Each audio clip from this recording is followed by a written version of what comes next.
See everybody again. Go ahead, fire away. Zach, what made Al a good fit for you at this time? Just working with Al the years we did. Obviously, had a high opinion of him. Watching Notre Dame these last couple of years, was just he just did such a tremendous job. Knew that he'd be able to walk in this building and we'd be able to hit the ground running. He's got great familiarity with some of the players, some of the coaches we have on staff.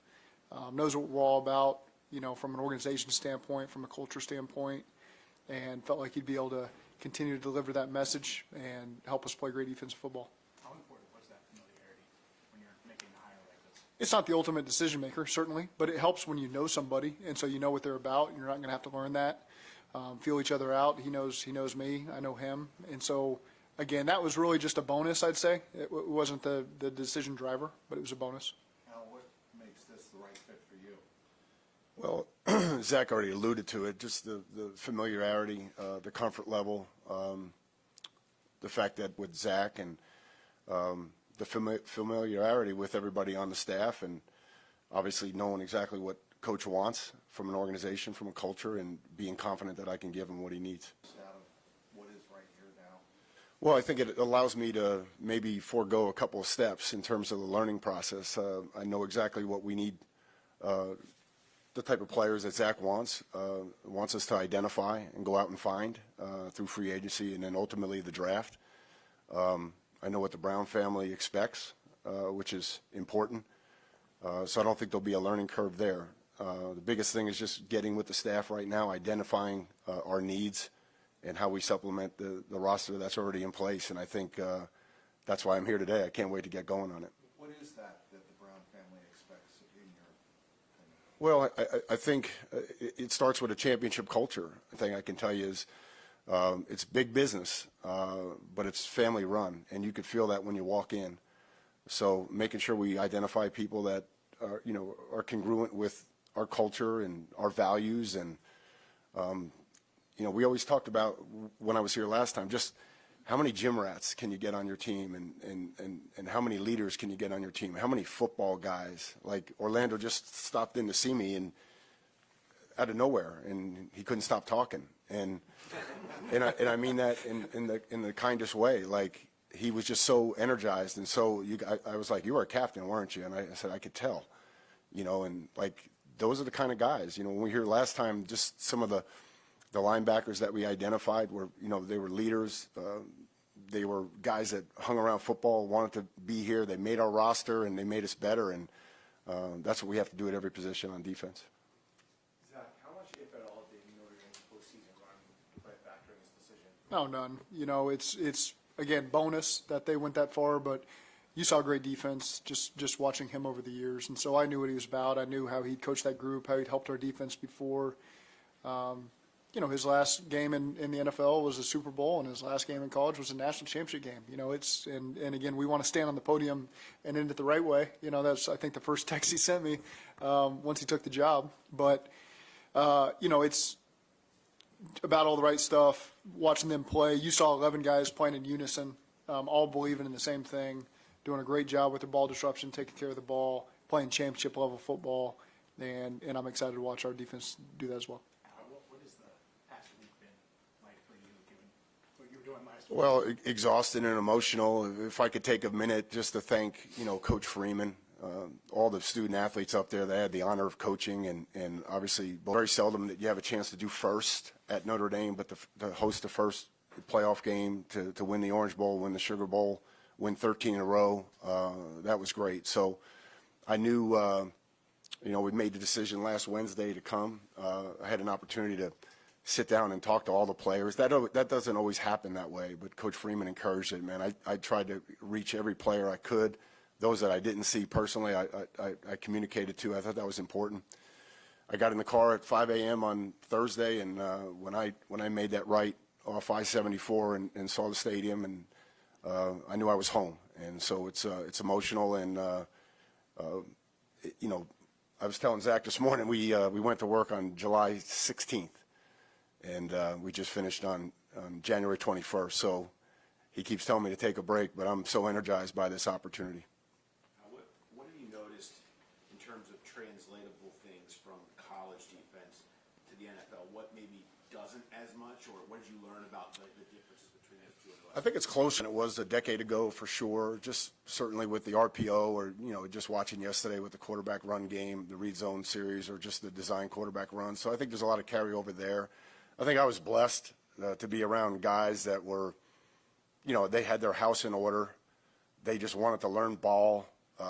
Really smart. That kind of background allowed us to push them and coach them in a way that was very in Detroit when I was there. So, and I think that's really important because the biggest thing for us is just, it's not so much we're going to do X, Y, and Z.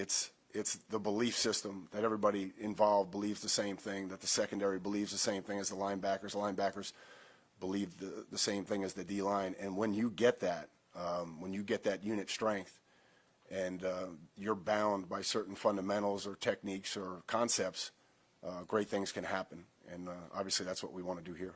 What do you like about each coach you've put on your staff so far out? Well, I think talented. I would say, very, very talented, starting with, Jerry on the D-line. Just, again, I was in the NFC North while, coaching offense while he was on defense. And for you to stay 9 years in one position speaks, volumes to me. Or that you transcend, head coaches, or you transcend coordinators, says a lot about who he is and the type of coach that he is. So I'm excited about him. Obviously, I've worked with Jordan. Jordan was like my right-hand man when I was here last time, Coach Kovacs, and just watched him grow over the last couple of years. And Coach Banks, Burks, excuse me, I had a chance to spend some time with him last Thursday in the building, and he grabbed the pen and we just sat there for like 2 hours and just covered so many different things, which was awesome. And then Coach Hodges obviously comes well recommended. Had a chance to visit with him just recently, and same thing, 6 years in one place says a lot about him. So I'm excited about those guys, and getting together here on Monday and starting to plot a course. Alan, what for a team to be a championship level defense? What does that need to entail? Say it again, I'm sorry. For a defense to be a championship level defense, what does that need to entail? Well, I think, one heartbeat for sure. We all have to believe in the same thing, and we talked about it earlier. There's going to be, there's not going to be much gray. I don't live in that gray world. I think it's very important that for us to be a championship defense, we're going to have to be empowered. I can't make all the calls. Same thing with the staff. You make a certain call, the players have to have, the trust and ingenuity and confidence to make a specific adjustment on the field. And so at some point you have to turn the keys over to the players. There'll be a certain way that we disrupt the football. There'll be a specific way that we tackle in certain environments and certain situations. There's going to be indicators for us in situations that we're going to have to recognize the situation and perform accordingly. And ultimately, we want to be really good, at tackling and doing the little things well. So I think, one heartbeat, core fundamentals that. That's something you've mentioned in the past, wanting to be good at fundamentals. You just mentioned tackling. How do you go about being good at those things, improving at those types of things, especially in a league and in a time period where you don't do it a whole lot of practice? Yeah, I think there's a process involved in it. I think you have to identify what the errors are, and are those errors, systematic, and if so, then you have to take a hard look at yourself and say, all right, what can we change? So I think there's a way to teach certain things. I have really strong beliefs. I think those beliefs will be tested by, the staff as we get together, and maybe we'll find a different way, a better way. But ultimately, we're gonna convene and plot a course for how we want to tackle, how we want to disrupt the football. We're going to teach it. We're going to drill it. We're going to quality control it. We're going to show the application to the game, and then we're going to show the standard, whether that's Bengals or other guys in our division or around the league, that we are chasing that standard. And we're going to repeat that process until it's refined and owned by the players. And for that to happen, it's got to move from their head to their heart. And that's, each guy takes a journey that's a little bit different, a young guy versus a veteran, but same thing, and you start to see it on tape. That's when magic happens. You specialize in man at time at Notre Dame last year. Why did you end up doing that? Do you see that translating to the pro level? I don't necessarily see it. That's just the way we evolved. I think the thing that made us difficult was we played a lot of different coverages. We may not have played as many zones as our middle field open changeups, our 3-zone changeups. That came off of that, man-to-man look. I think that's what made us hard. We just gravitated towards being a more, on-body man team last year, and but that's not to say that's what we're going to be best at. So put the players in the right position, identify what they do best, and then plot a course, and that's what we'll do here with Coach, Burks and Jordan and the defensive staff. Was it hard to stay patient during this process when they kept delaying and advancing? Well, it was good because there was other guys I talked to and gained great experience from that. Look at Jerry Montgomery. Jerry Montgomery is a guy I've had on my list since we played the Packers in 2018 when I was at the Rams. And you got to look up who's the D-line coach, and that's when Jerry's name came to my radar. And so, just as I went through the interview process of coordinators, I also at the same time was talking to some of these position assistants before they took jobs elsewhere. And then when Al's, accepted the job, last Wednesday as we talked, and felt like it was the right decision for both of us. We immediately get on the phone with Jerry, and make sure Al and Jerry can connect as well, and that Al sees it the same way I do. So there was a lot of good things that you got to do in between, a lot of phone calls you get to make to a lot of different position guys, and so we got a chance to use all that time. And then when Al became available, we made sure we talked, and it was the right fit for us. What did you make of the talent on the roster when you got in? How much did you look at what the Bengals really had in the building? Here now, that's our process. To be honest with you, the coach just gave us that instruction just to make sure we go back and it's hard to go and evaluate, other teams, players or guys in the draft without knowing what your base is. So that's our first challenge as a staff is to make sure we really know that our players inside and out, and so that's what I got to get to work on. So it would be premature for me at this stage to comment on that. Just know that we'll identify the strengths and weaknesses of each player, and then see where we go here in the next stage.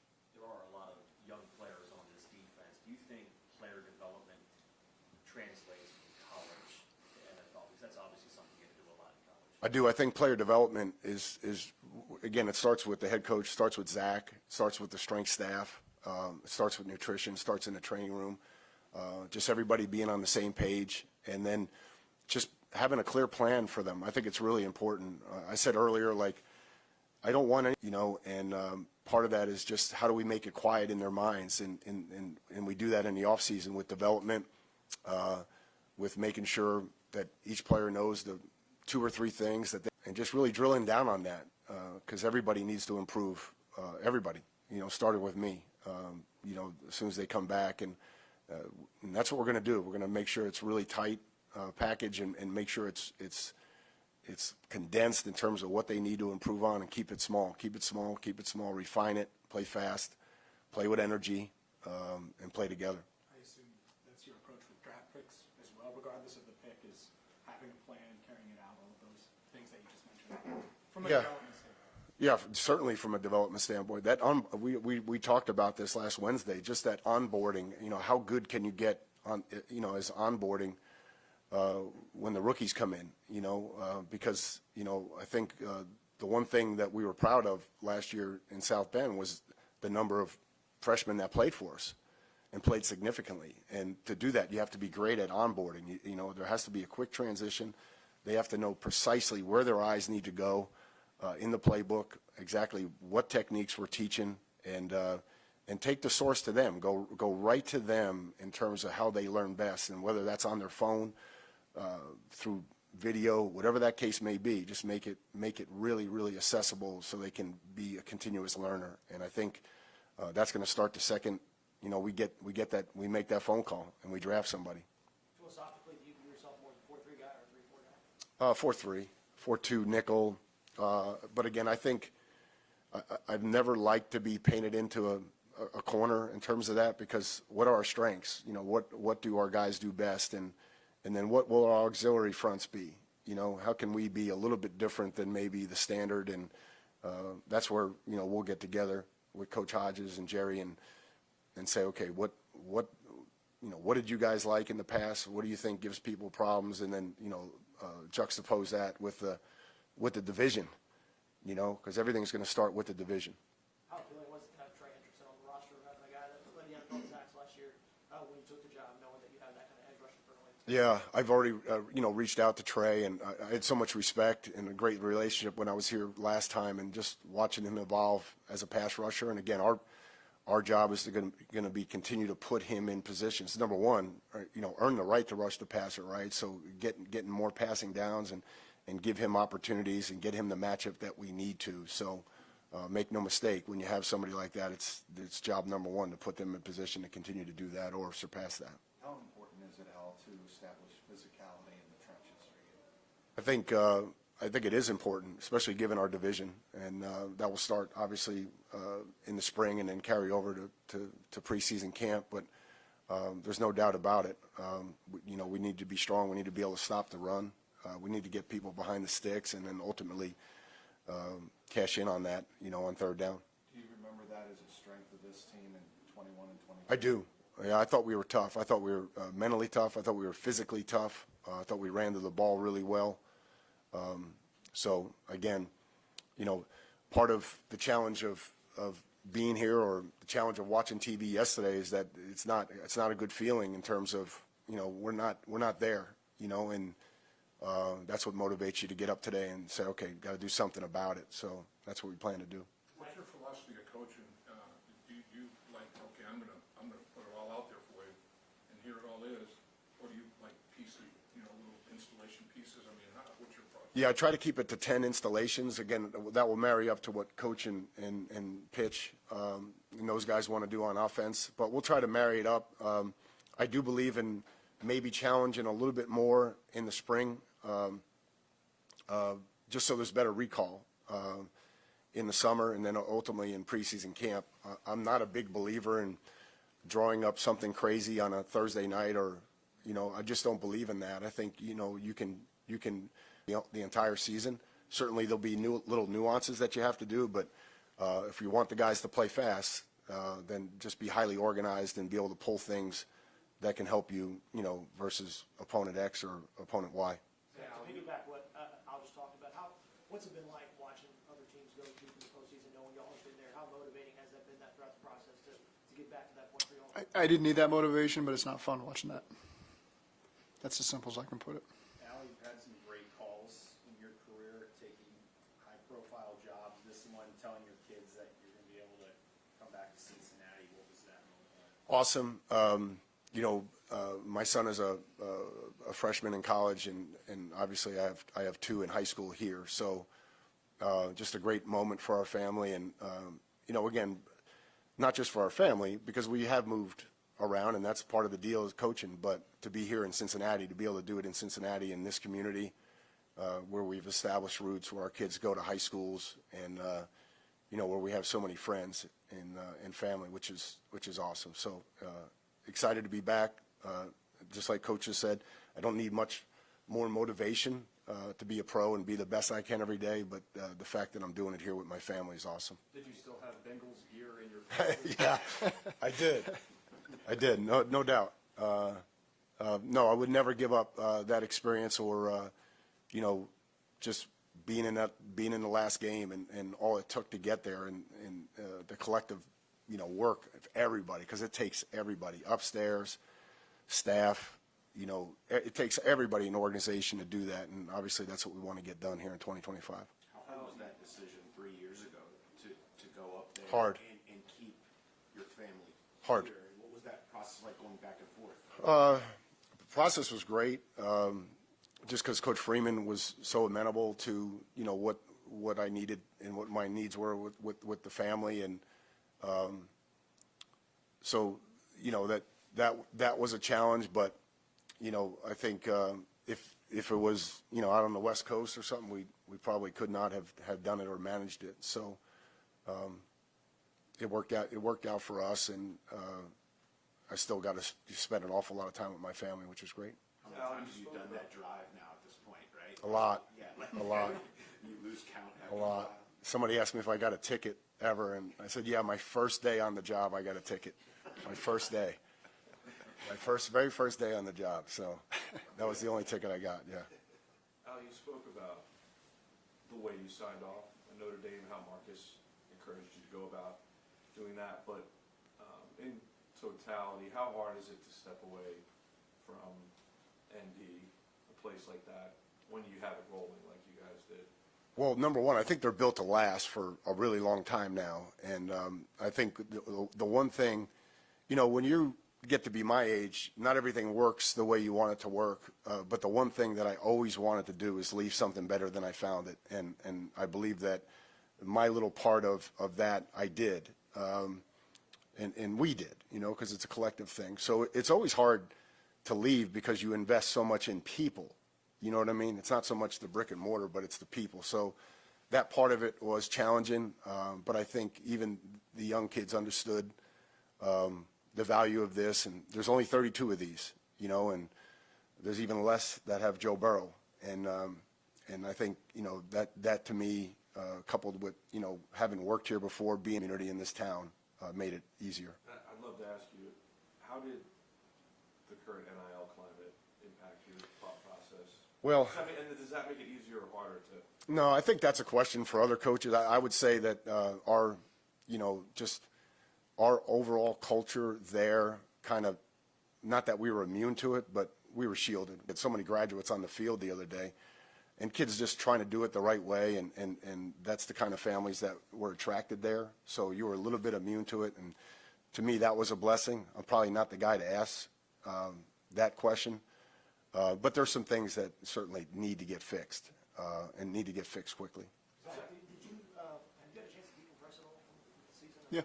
I mean, what's kind of been the thought in your mind as you kind of think about how the season went? Like, what's kind of been the one thing you've been coming back to, maybe, if any? Well, the thing I'm coming back to is I'm re-energized, you know, and ready to go for next year. So you take 2 or 3 days yourself, but, you know, you got these new hires coming in the building that re-energize you and get you ready to roll.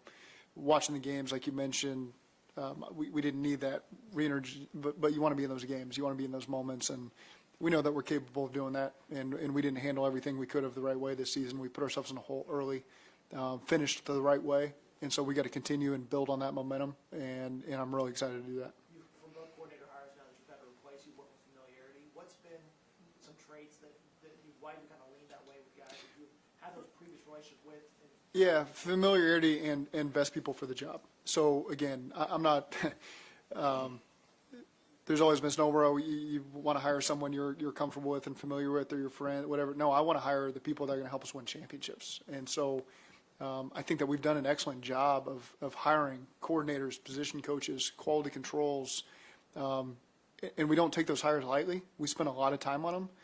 We want to hire a quality control that we envision becoming a position coach, and a position coach that we envision becoming a coordinator, and a coordinator you envision becoming a head coach and helping you win championships along the way. So there's a lot of time and effort put into that, and so we're always in a position to maybe bring somebody back or promote from within, and it always means because we felt like that was the best person for the job. And I got a chance to interview some people that make it hard. I mean, they're outstanding football coaches.